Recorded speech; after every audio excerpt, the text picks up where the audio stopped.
खुलुमबाय बुरलुंबुथुर रादाब गासै नायगिरि नोंथांमोनखौ बरायबाय। दिनैनि रादाबखौ फरायदों आं सांग्रिला नार्जारिया। दिनैनि गाहाय रादाबाव दङ क'क्राझाराव 8 लाख बेसेननि आयेन बेरेखा साल दंफां बोखांदों। बिपिएफनि आफादगिरि हाग्रामा महिलारिया जायनारि बाथौ आश्रम मन्दिराव नायगिदिंहैदों। 8 नं दतमा कन्स्टिटुएन्सिनि वेस्ट सारागावआव बिपिएफनि बानजायनायाव मोनसे बिसायख'थि फोसावदिं मेल खुंफुंदों। दानिया आबुं रादाब। क'क्राझार जिल्लानि काचुगाon हाग्रा खोन्दोनि सिङाव थानाय habrubilyao थांनाय सुखrobar thamhinba 30 अक्ट'बर खालि आयेन बेरेखा साल दंफांनि थुख्राफोरखौ बोखांनो हायो।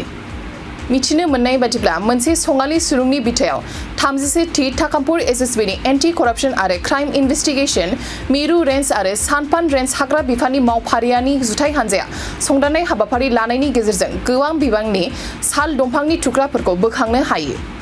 हाग्रा बिफाननि बिबानगिरिया फोरमायनाय बायदिब्ला आयेन बेरेखा दंफां फालांगिरिफोरा काचुगाon हाग्रा रिजार्भ ओनसोलनिफ्राय लांनो नाजादोंमोन।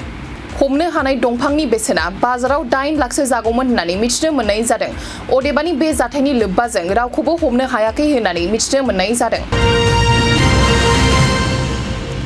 बिपिएफनि आफादगिरि एबा बिटिसिनि बारग' गाहाय खुंगिरि हाग्रामा महिलारिया गोबां मन्दिरफोराव नायगिदिंहैदों आरो फैगौ बिसायख'थिनि फिथाइखौ मोजां जानायनि सायाव इसोरनाव आरज गाबदों।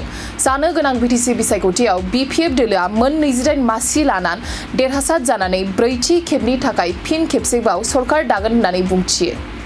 बिपिएफनि आफादगिरि एबा बिटिसिनि बारग' गाहाय खुंगिरि हाग्रामा महिलारिया क'क्राझारनि जायनारि बाथौ आश्रम मन्दिराव नायगिदिंहैनायजों लोगोसे जानो गोनां बिटिसि बिसायख'थिखौ फैगौ डिसेम्बर दानावनो खुंफुंथों होननानै इसोरनिसिम आरज गाबहरदों।